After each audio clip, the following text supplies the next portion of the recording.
you ever had a memory from childhood that just feels wrong? A flicker of something in a cartoon. A strange feeling from a character's smile that you couldn't explain. You dismissed it. It was for kids after all. It was safe. That's the lie they told you.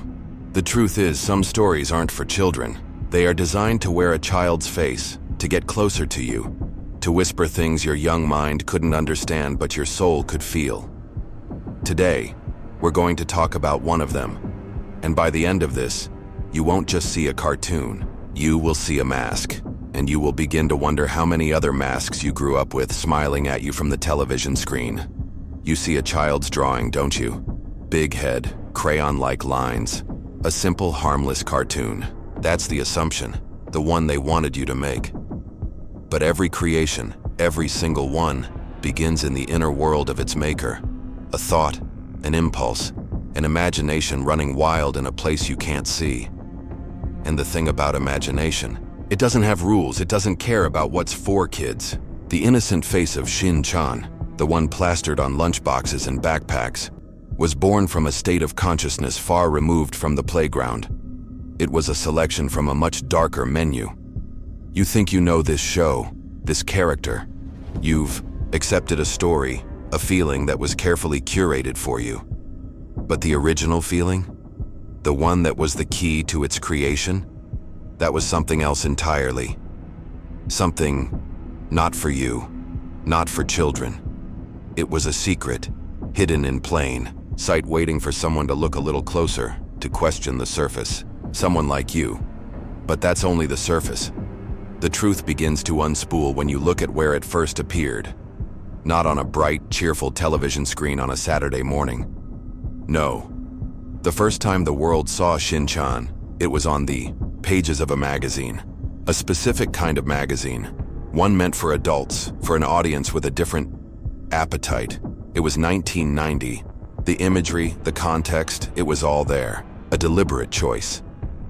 The operant power was in its placement, a signal to those who knew what they were looking at. This wasn't a child's fantasy. This was an adult's commentary, veiled in the guise of childhood. The character you see as a mischievous 5-year-old was a vessel, a Trojan horse carrying a much more complex and unsettling message into the world. You already are familiar with the concept of hidden meanings, but you've likely never applied it to something so seemingly pure. And that's exactly where the power lies. In the blind spot. In the comfortable assumption that some things are just what they seem. Now go deeper. 2 years later, in 1992, the transition happens. The static image comes to life. A television show. The hum of the cathode ray tube, the flicker of the screen. A new medium, but the same core consciousness. And who was it for? The initial broadcast wasn't for the after-school crowd. It was aimed squarely at the same demographic as the magazine. At the adults of Japan. Imagine it. The late-night hours, the lowered voices, the kind of humor that sails right over a child's head but lands squarely with an adult. This wasn't an accident. It was a calculated selection. The creators understood their audience. They knew what feeling they wanted to evoke. It wasn't the warmth of nostalgia or the simple joy of a cartoon. It was something sharper, more cynical, a reflection of the adult inner world, with all its frustrations and absurdities, packaged in the most disarming form possible. A little boy. A little boy who was anything but little on the inside. Here's what changes everything.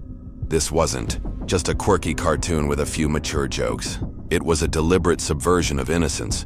The very essence of Shin-chan, the thing that made him, was his complete detachment from the expected state of a 5-year-old.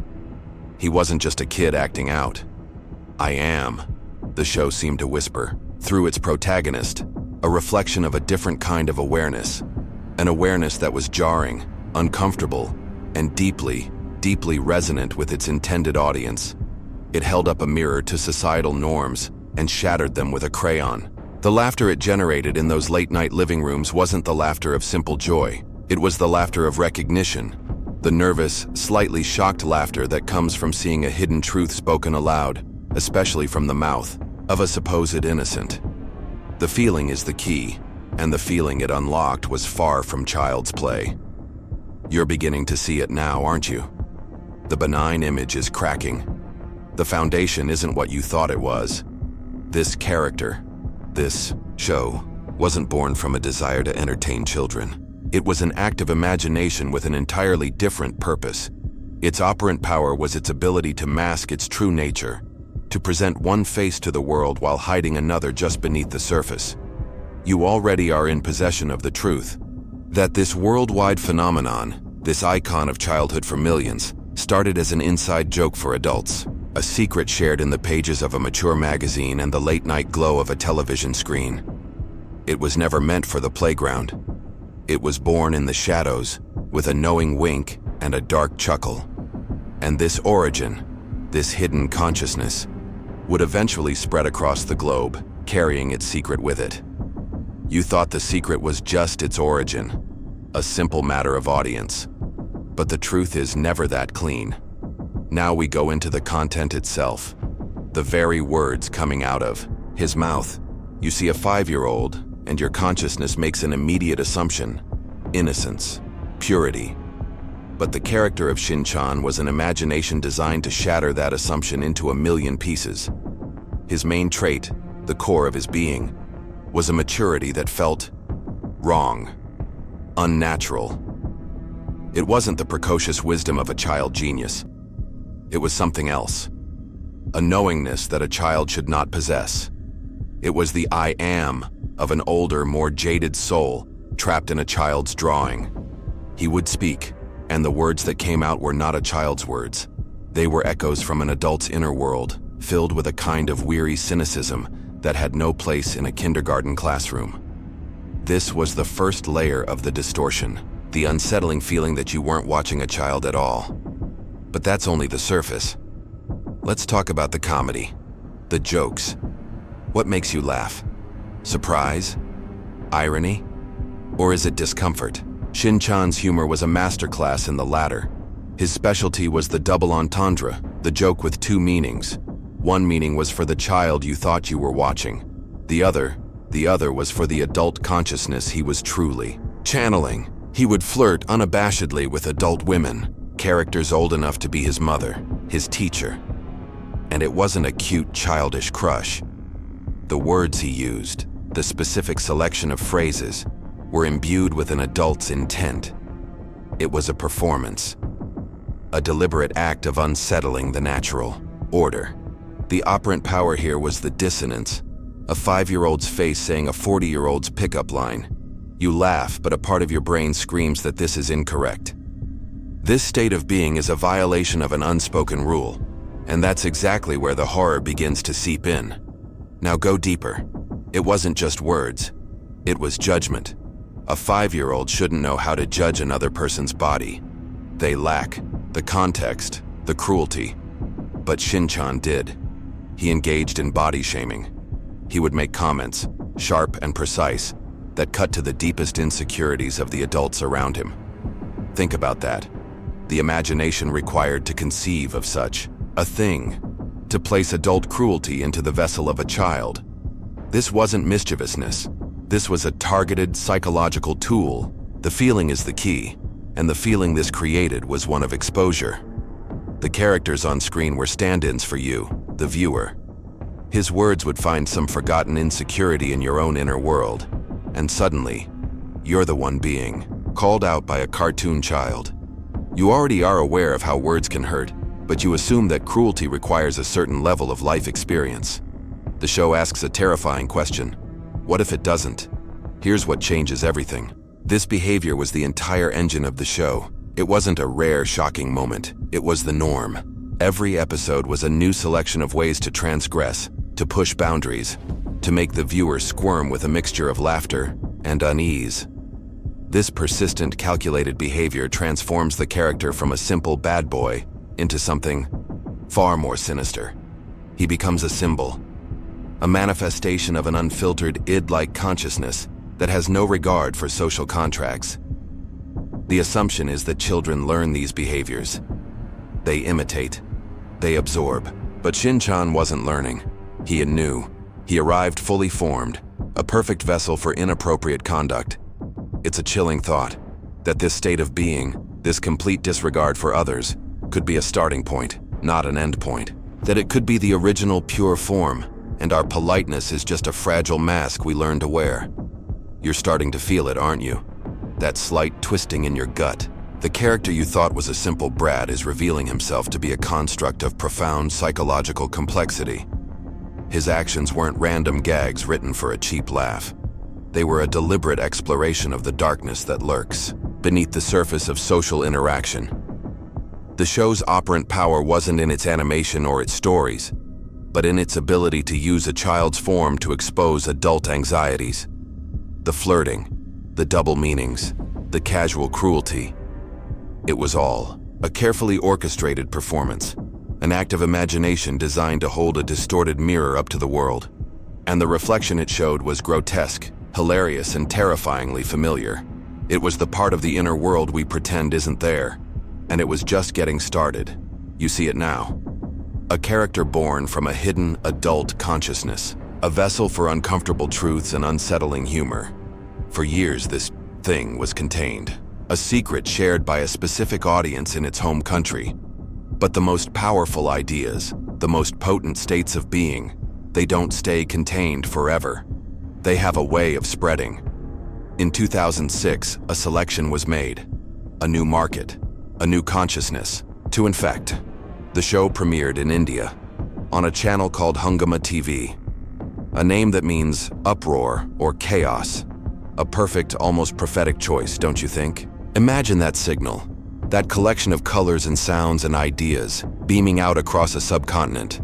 An entirely new inner world was about to be exposed to this strange, adult-minded child. The assumption was that it was just another cartoon, a piece of foreign entertainment to fill a time slot. No one understood what they were truly unleashing. But that's only the surface. The reaction was immediate, and it was massive. It wasn't just a hit, it was a phenomenon. The show became a favorite, not among adults in late-night slots, but among children. Millions of them. Across the entire country. Think of the operant power in that. A consciousness designed by adults, for adults, was now being mainlined directly into the minds of its most impressionable audience. The feeling is the key, and the feeling it generated was addictive. Children were mesmerized. They couldn't look away. What did they see in him? Did they see a mischievous friend? Or did their developing consciousness recognize something else? A flicker of a forbidden freedom. A permission slip to be something other than good. The success was celebrated as a commercial victory, but it was something else entirely. It was an invasion.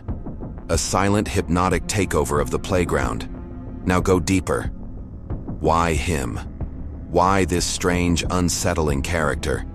In a sea of colorful, simplistic heroes and villains, Shin stood out.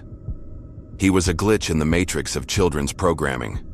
His imagination was not about saving the world or learning a lesson. His imagination was about pure, unfiltered self-interest. The I am of his existence was so powerful, so absolute, that it was magnetic. He offered a different state of being, not of obedience, but of command. He didn't ask for things, he demanded them. He didn't follow rules, he rewrote them to suit his whims. To a child constantly told what to do, where to go, and how to feel, this must have felt like a revelation. A key unlocking a door they never knew existed. You already are what you choose to be, his actions seemed to say. And millions of children made their selection. They chose him. Here's what changes everything. This wasn't just passive viewing, it was active absorption. The show's success wasn't measured in ratings alone, but in its psychic footprint. It was becoming a part of the national child consciousness. Parents would hear the distinctive, strangely deep voice of the character coming from the television. They'd see their children sitting, eyes wide, completely still. They probably smiled. It's good that they have something they enjoy. A simple, comforting assumption. But in that quiet living room, a transfer was taking place. An insidious reprogramming. The inner world of the child, once filled with their own innocent thoughts and dreams, was now making room for a new tenant.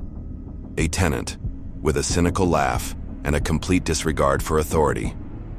The seed planted in a Japanese adult magazine, decade and a half earlier, had found the most fertile soil imaginable. You can feel the shift, can't you?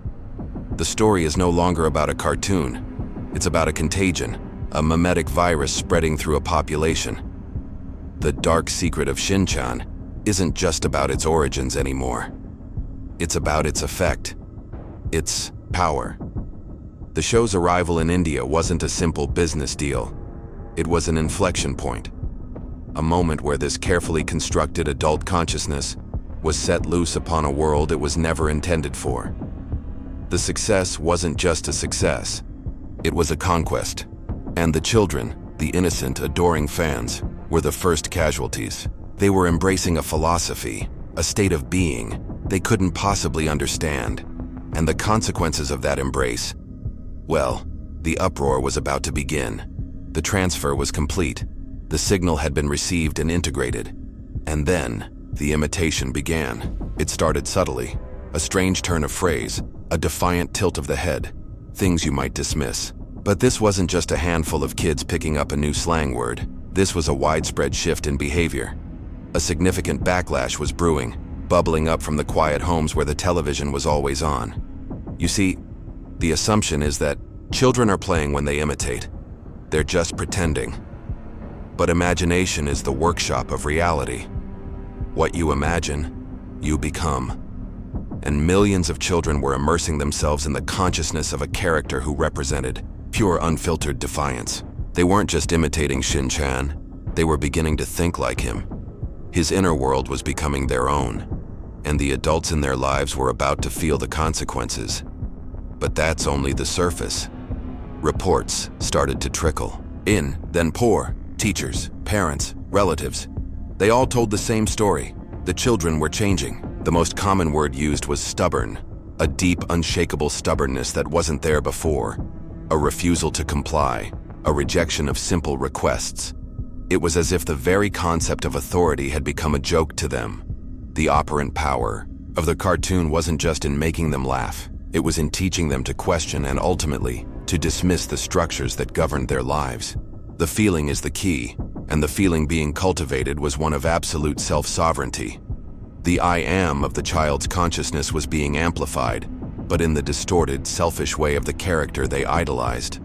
They weren't just misbehaving, they were operating from a completely different set of first principles. Now go deeper.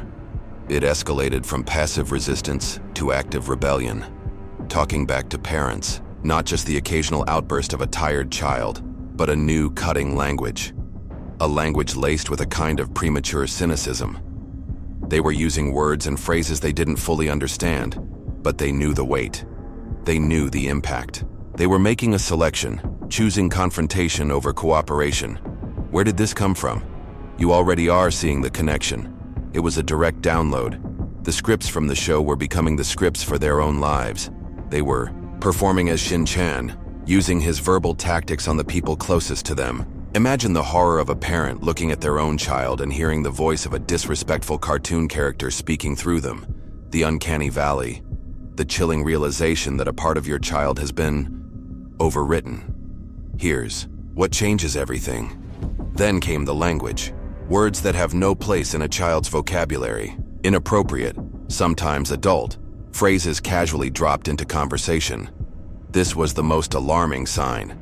It was proof that the barrier between the adult-oriented source code and the child's mind was non-existent. The show had successfully Trojan horsed its entire state of being into a new generation.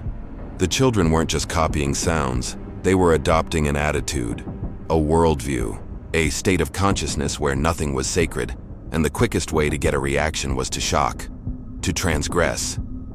The very behaviors that made the show a cult hit among Japanese adults were now playing out in real time in Indian households, but without any of the ironic distance.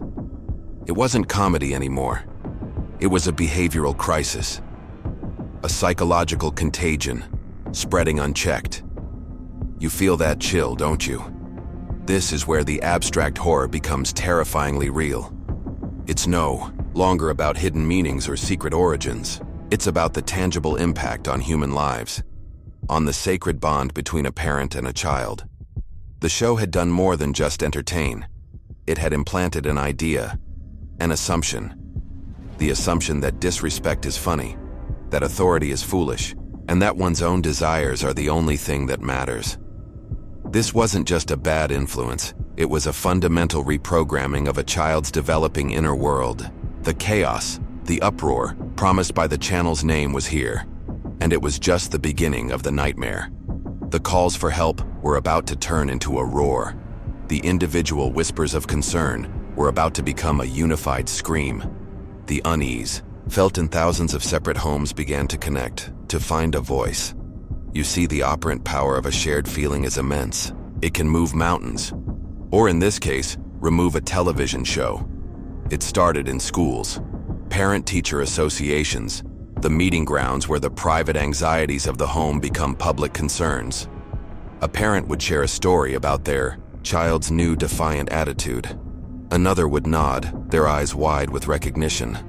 "My child too," they'd say. The assumption that this was an isolated issue, a private failing, was shattered. They were all fighting the same ghost, the same invasive consciousness that had taken up residence in their children's inner worlds. This was no longer a parenting problem, it was a public crisis. But that's only the surface. These weren't just informal chats. They were organized. Formal complaints were drafted, letters were written. The language they used was stark, desperate. They described the show as a negative influence, a source of behavioral corruption. They documented the change in their children's state, the shift from innocence to a kind of learned cynicism. Their collective imagination, once focused on the bright futures of their children, was now consumed with a single, urgent task: removing the source of the poison. They made a selection. They chose to fight. The feeling is the key, and the feeling that united them was a potent mix of fear and protective love. They were declaring war on a cartoon, a war for the soul of their children. Now go deeper. The complaints needed a target, an authority high enough to act. So they escalated. The letters and petitions moved beyond the broadcasters and into the halls of government. Imagine the scene. A government official, accustomed to dealing with matters of state and economy, is handed a dossier. The subject? A 5-year-old Japanese cartoon character. It must have seemed absurd, but the sheer volume of the complaints, the passion, and terror in the parents' words made it impossible to ignore. The problem had transcended entertainment. It had become a matter of national concern. The consciousness of Shin had become so pervasive, so disruptive, that it now warranted the attention of the state itself.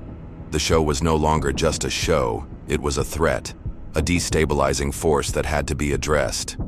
Here's what changes everything. And then, the hammer fell. In 2008, the Indian government did something unprecedented for a children's cartoon. They banned it, a complete, total ban. The signal was cut off. The broadcast ceased. It was a stunning display of power, an entire nation-state rising up to declare, "I am not this. This is not who we will be." It was an attempt at a mass exorcism, to remove the invasive entity from the collective consciousness of its youth. You already are aware of how governments can ban books or movies for political reasons, but this was different. This was a ban based on a perceived psychological and spiritual threat. They weren't just censoring content, they were trying to sever a connection, to break a hypnotic spell that had fallen over millions of children. The plug was pulled. Silence. You can feel the weight of that decision, can't you? The finality, the sheer force required to make it happen. It's a testament to how deeply the show had burrowed into the fabric of the culture in just 2 short years. It had gone from a quirky import to a beloved favorite to a national threat. The journey was dizzyingly fast. The ban was a moment of quiet, a breath held across the country. The adults had won. They had protected their children. They had excised the disruptive programming. That was the assumption anyway. But a consciousness once introduced is not so easily erased. An idea once planted has a way of staying dormant, waiting in the inner world for another chance to express itself. The show was gone, but the ghost remained. You can't kill a ghost. You can't ban an idea. A year passed. A year of quiet. A year where parents felt they had regained control. The assumption was that the battle was over.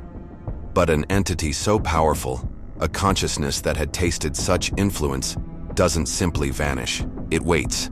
It adapts. In 2009, something happened. The show came back. It flickered back onto the screens, a ghost returning to the machine. But it was different now. Or, it wanted you to think it was different. This was its second coming. Not with the loud, abrasive confidence of before, but with a quiet, unnerving subtlety. It was a strategic selection, a calculated return designed to bypass the very defenses that had cast it out. The thing that had been deemed a national threat was being invited back into the home, and no one seemed to be asking the most important question: how? But that's only the surface. The official story was that it had been fixed, sanitized for the protection of the audience. This new version was heavily censored. A team of people had meticulously gone through every frame, every line of dialogue, and cut out the offending material. The operant power now was in the act of removal. They were performing a delicate surgery on the show's soul, attempting to remove the very thing that made it what it was. Every double-meaning joke, every inappropriate advance, every moment of cruel judgment snipped away, left on the cutting room floor. The goal was to create a new state of being for the character, a safe Shin-chan, a harmless Shin-chan, an empty vessel scrubbed clean of its original dark consciousness. The perfect smiling mask was put in place. Now go deeper. Imagine that process. The censors sitting in a dark room, watching the show. Their job is to identify the poison. But in doing so, they have to immerse themselves in it. They have to understand its logic, its rhythm. The feeling is the key, and they had to feel what was wrong to know what to cut. What does that do to a person? To spend your days staring into the face of this unsettling creation, deconstructing its psychological impact? This wasn't just editing. It was a battle of wills, the show's core imagination fighting against the scalpel of the censor. And with every cut, a question hangs in the air. Can you truly remove an intention, or do you just make it harder to see? You already are aware that a scar is proof of a wound. This new version of the show was covered in invisible scars. The ghosts of the excised jokes still lingered in the pauses. Here's what changes everything. The return was a masterpiece of public relations. It was presented as a victory for parental concern, a responsible broadcaster listening to its audience. But think of it from the perspective of the consciousness itself. It had been attacked, it had been banished, and it had learned. It learned that its true face was too frightening for this new environment, so it allowed them to change its face. It sacrificed its most obvious weapons, the shocking words, the overt disrespect, in order to survive. The I am of its being went into hiding. It cloaked itself in an acceptable form. This wasn't a neutered version of the show. It was a smarter, more patient version. It was a predator that had learned camouflage. It was willing to play the long game to get back inside. You feel the unease, don't you? The return of the show is somehow more disturbing than the original. The ban was a clean, honest act of rejection. But this is different. This is an infiltration. A monster that has learned to say please. The censored relaunch wasn't a solution. It was a mutation. The dark consciousness at the heart of Shin-chan hadn't been destroyed. It had simply gone underground, into the subtext, into the spaces between the lines. It was still there, smiling from the screen, its voice a little softer, its words a little kinder, but its eyes were exactly the same. It was waiting, watching, and it was back inside the walls. The camouflage had to be perfect. It wasn't enough to just remove the bad words. The entire reality of the show had to be rebuilt, brick by brick, into something that looked safe. A Potemkin village of innocence. Significant changes were made to the very fabric of its universe. The core dynamics between the characters were re-engineered. The operant power was no longer in Shin-chan's transgressive actions, but in the reactions of the adults around him. His mother, once a long-suffering but often comically ineffective figure, was given a new state of being. she became stricter, harsher. Her role was now to be the show's internal censor, punishing the very behaviors that once defined it. The assumption was that this created a moral balance. But what it really did was create a new, more subtle game. The thrill of getting away with things right under the nose of the warden. But that's only the surface. The changes went deeper than just personality tweaks. They went into the very language of this world. Words were replaced. Concepts were erased. In one famous example, the word wine, with all its adult connotations, was surgically removed from the dialogue. In its place, the word juice was inserted. A simple, almost laughable change. But think about the implication. The inner world of the show was being systematically scrubbed of any trace of adulthood. It was an act of forced regression. The show's consciousness was being told, you must be a child. You must not speak of adult things. This wasn't just censorship. It was a re-education, a reprogramming of the show's own memory, forcing it to deny its own origins, to deny what it truly was.